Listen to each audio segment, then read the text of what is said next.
Okay, so my question is, he hasn't been submitted in a long time. What are you going to submit him with?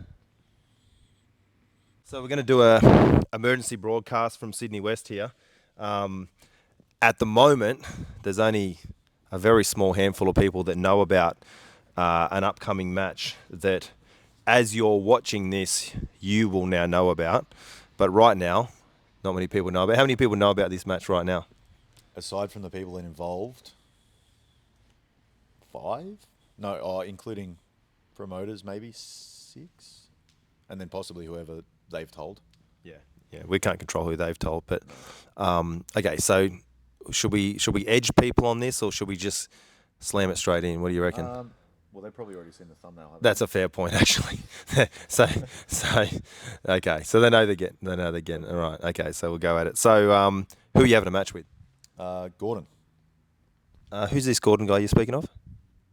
only the best guy to pretty much have ever done no-gi.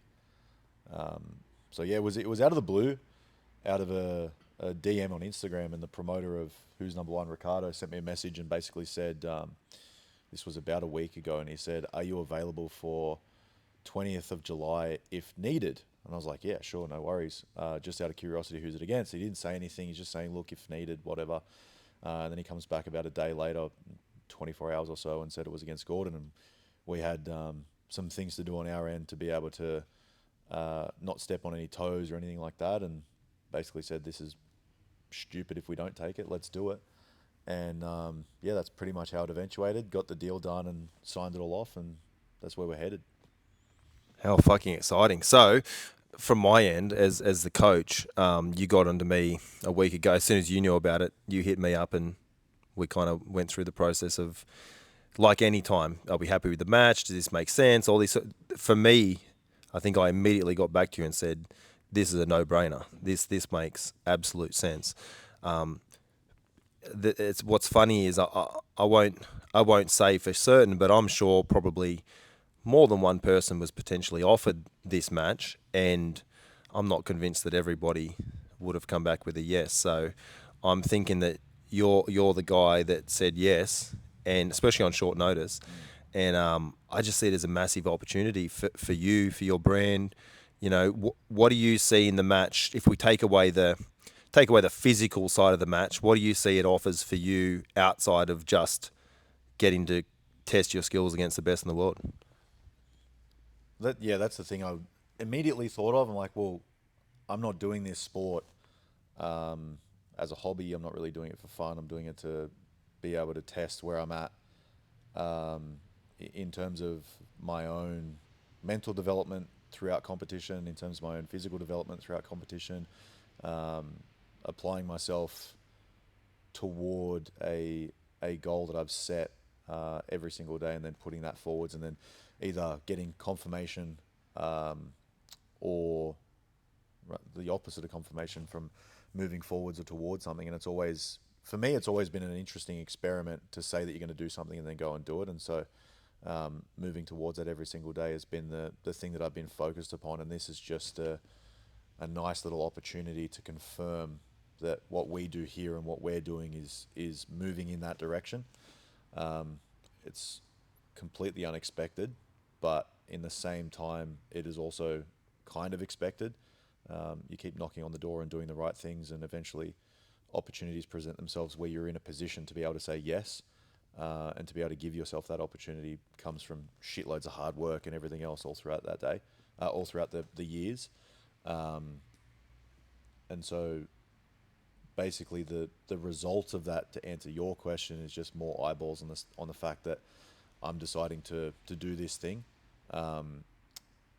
Win, lose or draw doesn't really matter. It's just another experiment for me to see where I'm at mentally, see where I'm at physically, see where my jiu-jitsu is at as a skill level in and of itself. And the show goes on regardless of what happens. The continual evolvement and the evolution of that is why I'm still so curious and intrigued about the sport, still why I get the shits when I can't train. That's why I continue to come here every single day and continue to put the best foot forward. So yeah, it's interesting on every level. Yeah, I mean, fascinating. So, this match nearly happened for the ADCC 22 Worlds. We were pretty sure we were going to get matched up with Gordon in the first round. Just the way they matched number 1 against number 16, and often we only had one trial in our area, so we were assuming they always put our trials as pretty much last. We just thought we're going to get Gordon, and it was funny because we trained in the same training room for that week before the tournament. And so we kind of have had this obviously on the radar. I mean, he's the best in the world. He's also the best heavyweight. You're trying to become the best heavyweight. And even like online, you've made a great presence with your YouTube channel and your Instagram and TikTok and all that sort of stuff. And, there's always a random guy like, when are you going to have a match with Gordon? And, a lot of it is, one day. Well, the one day is going to be Thursday week. That's super exciting. I'm assuming, like, from your point of view. So this match nearly happened. Now it's actually going to happen.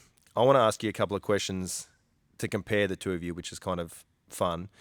When did you start jiu-jitsu? Without going into like a big story, when did you start jiu-jitsu? How long ago, I suppose? 24th of July, 2020. Okay, so that's approximately 4 years ago. What did you say? Just under 4 years currently. Yeah, 24. So next month will be 4 years. Okay, when did Gordon get his black belt? Do you know?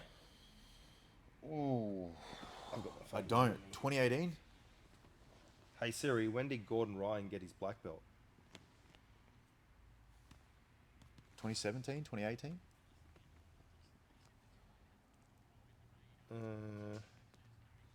Gordon Ryan was awarded his black belt by Gary Tonin in February 2016. 16, there you go.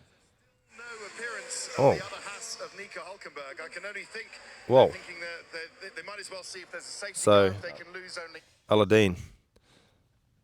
Okay, so what was the date? 2016. So that was 8 years ago. That was a little bit before you started jiu-jitsu. Yeah, slightly. So that's funny. Not that those maths mean a lot, but your progression has been quite impressive due to your background in high-level sport and your dedication and a whole bunch of things that you've made work for yourself. Okay, that's interesting. If we compare the fact that you're currently a brown belt, 4 years into training, Gordon is, he's an ADCC multiple-time champion. He's a no-gi world champion. Really, no one really argues that he's the number one pound-for-pound grappler in the sport. Without giving away any tactics or secrets, how do you, in your head, see a match with a guy like that going? This is the interesting part that I leverage off of my experience in rugby league as well, is that you had these superstar kids with all the raps on them, and they'd been in the 15s, the 16s, the 17s, the 18s, all these development squads all the way through, and everybody knew their name, and you would always get a little bit excited to have a match against them, like play a game against them. And what you would put forward to yourself is that you have no idea what's going to happen, and that's the exciting part. And I think most people in today's day and age shy away from that. The unknown of a situation is terrifying for them because they only look at the negatives. For me, it's a little bit different, where even the way that I started the sport was completely unknown. I started doing karate in the garage with my best mate in a lockdown period, where he's like, "Do you want to do some karate?" I'm like, "Yeah, sure, no worries." And even I get this question asked a lot. They're like, "Oh, when did you know you were going to be good, or when did you know you were going to be a professional or anything like that?" And I said, "Man, honestly, it was just a curiosity and an intrigue, and it still is that the whole way through. We've never set any expectations or parameters or anything like that for myself. I was just interested in the sport first of all, and then I knew I wanted to get good at it, and they were the two driving factors. And nothing about the reality of this match changes that. Nothing about the presentation of this changes that. It was the same thing I used to do with league against. We had a Anzac Day game where there was this huge crowd and all that sort of stuff, and everybody's like, "Oh, you're nervous?" I'm like, "No, not really, because we're still doing the same things, regardless of whether there's 30,000 people here or 50,000 or whatever it was." And so I remain pretty consistent, regardless of whoever the bout or anything is against, with the curiosity and the intrigue. But I think it's definitely exciting. There's some nerves there. Obviously, everybody's ridiculous if they say they're not nervous. Even the best fighters in the world always get nervous. Well, even Gordon gets nervous. He says that. Yeah. Like, no one's a cyborg, yeah. No, yeah, exactly not. And I think if you're emotionless, you're brittle anyway. Even John Jones talks about his ability to harness his emotions. And I think I do a pretty good job at that. So there's all those elements are going to be there no matter what I do. But I'm excited. I'm just there to have fun, go out and show what I've been working on, see where that is against the very best that there is. Couldn't have asked for a better opportunity in a very short period of time. Okay, so Gordon, I think, hasn't been submitted in competition since Philippe Penna backstringled him in that match, the 45-minute match they had where he backstringled him at that academy. So, yeah, that was a while ago. So I would say he hasn't been submitted in a very long time, and he's got a pretty crazy record of, I think his only losses in that period of time has been Philippe Penna at the World Championships in the absolute final in 2017. Yep. And am I missing anything else between then? Was that the last Or was time? Vinny prior to? I don't think, No. sorry, Vinny didn't. No, he hasn't. I don't even think he's had a. Has he had a match with Vinny? He lost to Vinny, but I believe Did that he? was on points. Oh, you're right. Sorry, it was a weird. It was like one of those weird Russian things where it was MMA rounds, and it was like three. Yeah, it was three strange. yeah, and he lost a round. Yes, no, you're right. He did. He lost by a But pass this is that just time. a loss, I think. Yeah. Okay, so my question is, he hasn't been submitted in a long time. What are you going to submit him with? If I do, I mean it's a very uphill battle. My best attacking system always comes from the back, as is his. Obviously, we do a good job to leverage what they have laid out as a blueprint, being the best and achieving the most accolades. And so our systems are relatively similar in the way that we apply ourselves in the sport. We think about leverages and we think about anatomy quite a fair bit. So it's going to be interesting to test where that actually lays the land. Obviously, he's been doing it for a lot longer than I have at a higher level. So really, I'm just excited to see where that lands and where that ends up. But I think if it goes that direction, it'll probably be on the back. Cool. So the match is going to be a 15-minute affair. So a lot of Gordon's recent matches have been 30 minutes or open time limits. What are your thoughts on the 15-minute time period? 15 is already what we've been preparing for the world titles a little bit after this match anyhow. And so that really isn't a bother. Match with Bob Frias was 15 and I was dog shit sick, so still managed to get all the way through that. So the time limit isn't really a huge consideration for me. Yep. And it's going to be who's number one scoring. So basically they judge the match overall. So it's not so much just positional points like an 80cc match. So there's always that ability to have a big, back end and maybe sway the judges in your direction. Do you see yourself beating him via a decision, or do you think to beat Gordon you have to submit him? He's beatable on both. I think putting him away is the more difficult based on his history and his competitive career. Got a pretty shitload of a pretty high stack of evidence rather for that. I think the only time we've seen him very close to losing in recent years arguably is against Nicky in the FPI or the EBI rule set. And I think before then was probably Gabriel Hocher, where it was a razor close. Yeah, I think it was one advantage. He got an advantage in the overtime, I think, is what happened in that. I think, yeah. And so that was pretty close as well. And so I think decision is probably more likely of an outcome if it does go that way. I mean, they're obviously prepared for the majority of situations, but you never know what can happen, and there is always that element of the unknown for both parties. It's not just on my behalf. So we'll see where it ends up, and we'll see where it takes us. Okay, so basically we're going to, this match has just been signed and we're currently 1.5 weeks out from the match. Mm-hmm. So, yeah, we're doing this interview on a Monday morning here in Sydney. and the match will be Sydney time. Will be a Friday morning, Friday week, effectively. Yeah, and it'll be a Thursday night over there. 10 a.m. Yeah. Tuesday or whatever. So it'll be a Thursday night over there. So we're going to fly to Austin next Monday, and we're going to spend the week training. Do you want to fill us in? You organise a venue for us, because that's the hard thing as the away team. Coming back to, I suppose, your football thing. As the away team, it's just that little bit more difficult. You've got to go and you're staying away from your bed, and you've got to organise training. So how do you see that week going as a short synopsis of that week? I'm pretty fine across all that. I travel pretty well. Probably contrary to popular opinion, it's not that bad on an airplane being larger. Fuck that. It's not that bad. It definitely could be worse. I think if I was big Lukey's height, if I was like 6'5", 6'6"-ish, then I would be a lot more uncomfortable. But I travel pretty well, and I've got a pretty solid head, so I don't worry about that too much. But it's good we were able to send a message to the Tackett brothers, or William, the specifics, and I asked him if he wanted to do some training. I'll be over in Austin for the week in a couple of weeks' time, and he said, yeah, man, would absolutely love to have you whenever you're ready, come to Fight Factory. So we're doing the last little leg of the training sessions there, which is going to be great.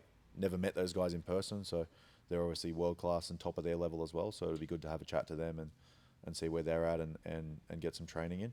And we would normally go and train at Roker when we're in Austin, but obviously, preparing for a match with Gordon, it would be slightly awkward to have to do our training with them there. So that kind of took away. It's kind of weird that we're going to go to Austin and we're training at a different venue for me, because to give the people watching a bit of an idea, we'll be going back there we're going to be going over on around the 5th of August. So 6 weeks. 6 weeks later, and effectively going back to the Roker training room, as long as everything goes cool and we don't end up in some type of World War III, which I don't see happening between you and Gordon.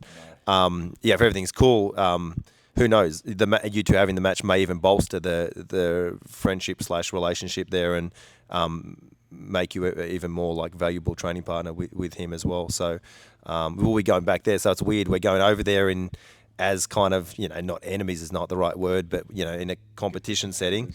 Yeah. And then 6 weeks later, we're going to be going back into their training room, ideally, and prepping for the World Championship. So I think we've answered a few of the questions about the match. It's going to be in a week and a half.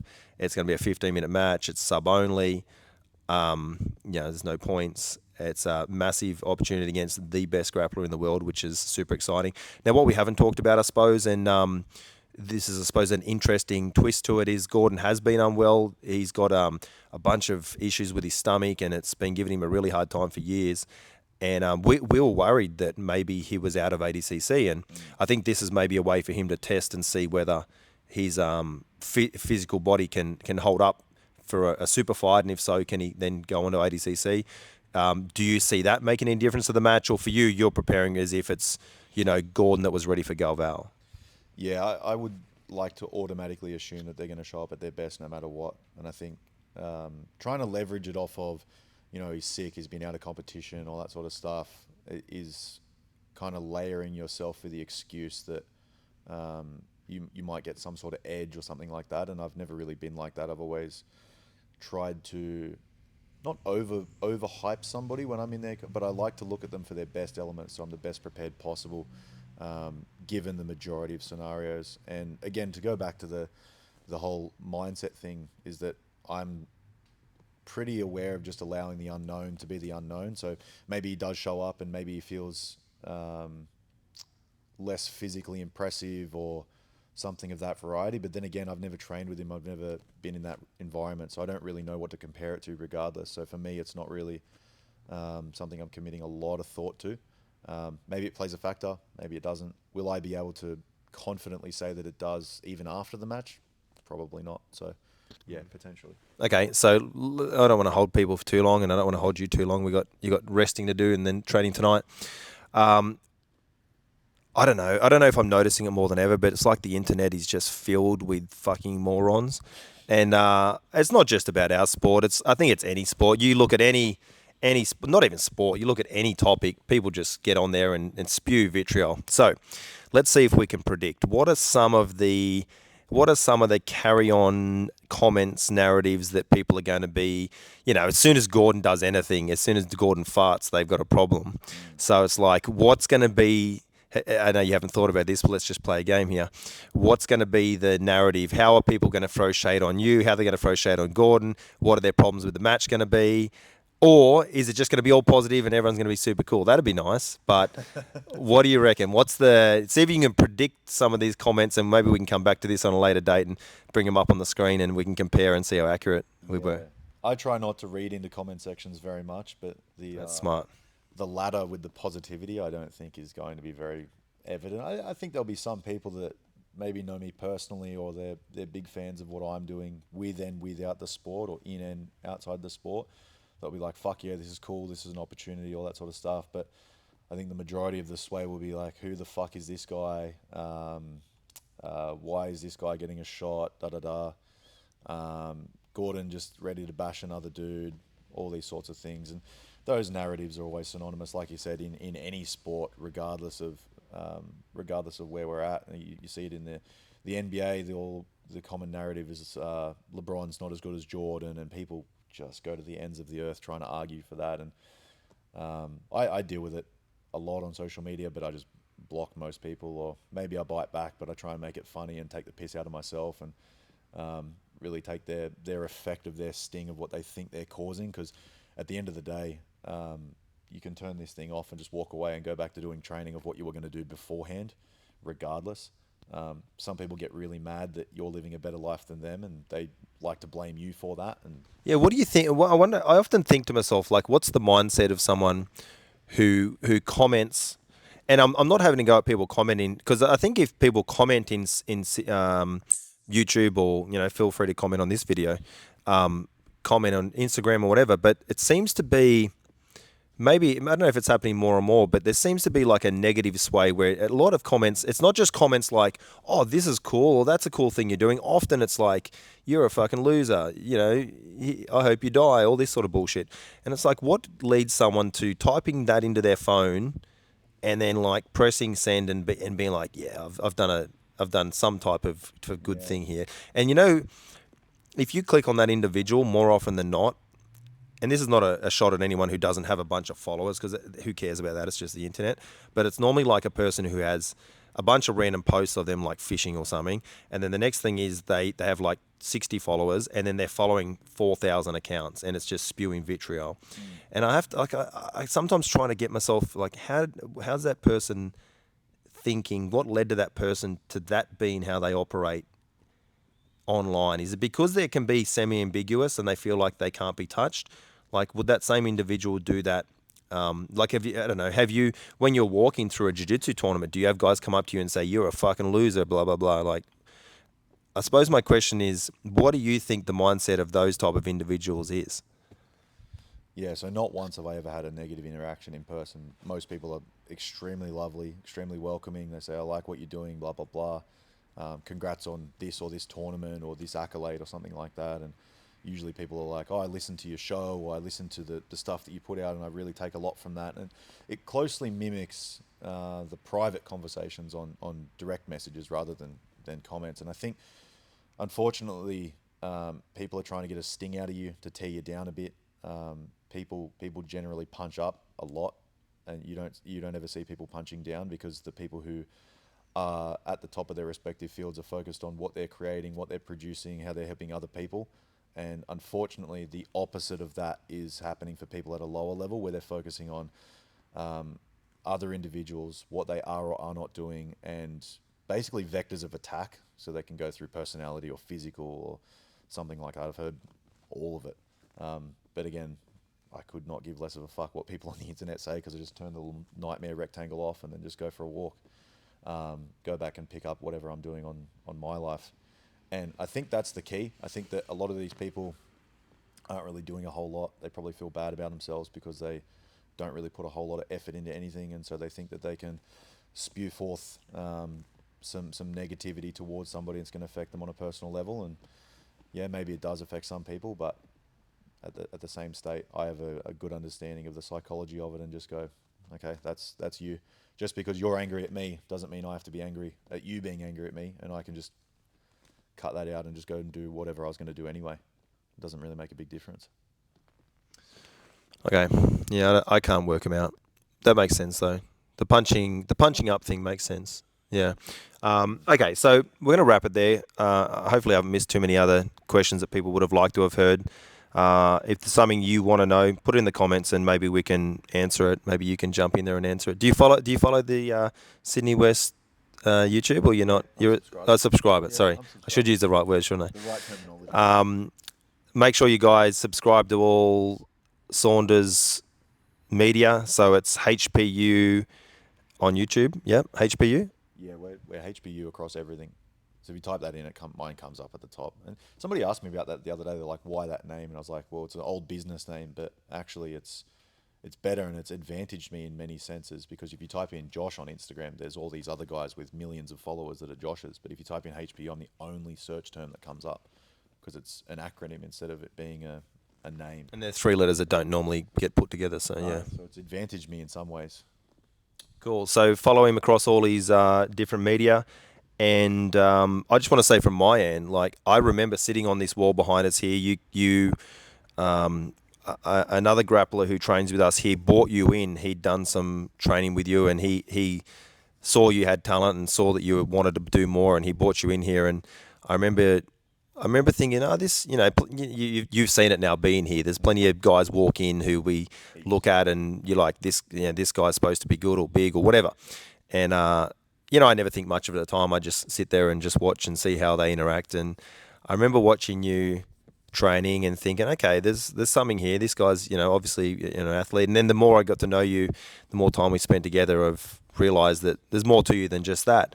But to think about going back to that first session you came to me after 6 months of kind of hobbyist type training. Yeah. So I suppose 3.5 years ago was that you came into here? 3.5 years ago? It was right before my birthday. I think it was like a month, maybe 6 weeks before my birthday.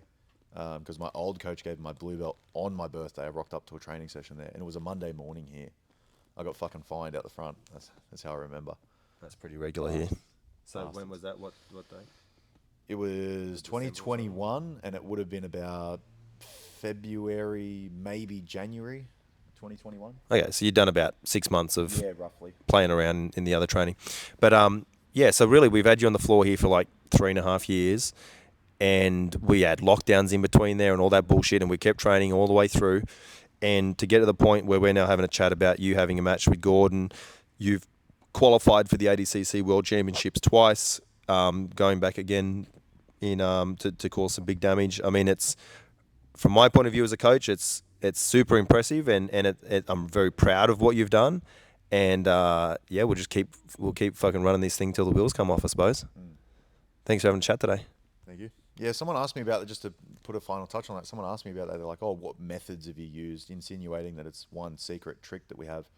And I said it's much more about the individual application of the person. If you want something, you've got to put everything towards it. And if you take away all the other opportunities, thinking about, oh, maybe I should be in judo, or maybe I should go back to playing footy, in my personal experience, it's largely unhelpful. So if you can focus on one single area and go, I'm just going to do this full time. I ended up quitting my job soon after I started training here to make the journey to train here more often, because it was this thing that I was curious about, and I just kind of got obsessed with it. And so I think people misinterpret that there's some secret thing. Obviously we do phenomenal training and there's phenomenal coaching here and everything else, but it's really just how you apply yourself and continue to do that on a day-to-day basis. And Gordon even says this as well. He's like, I don't really do anything all that special. Just show up and do the things that people aren't willing to do for longer than they're willing to do them. And that gives me a lot of motivation and inspiration as well, seeing somebody who's paved the way before I even started the sport, be able to say something like that, and obviously pull from a lot of other different athletes in different fields, and even business people in different fields. Okay, that makes it a lot more simple. Just do what others aren't willing to do longer than they're willing to do it, and then you'll have everything you want. So that's the thing I'm following. Fuck yeah, let's end on that. Thanks, man. Thank you.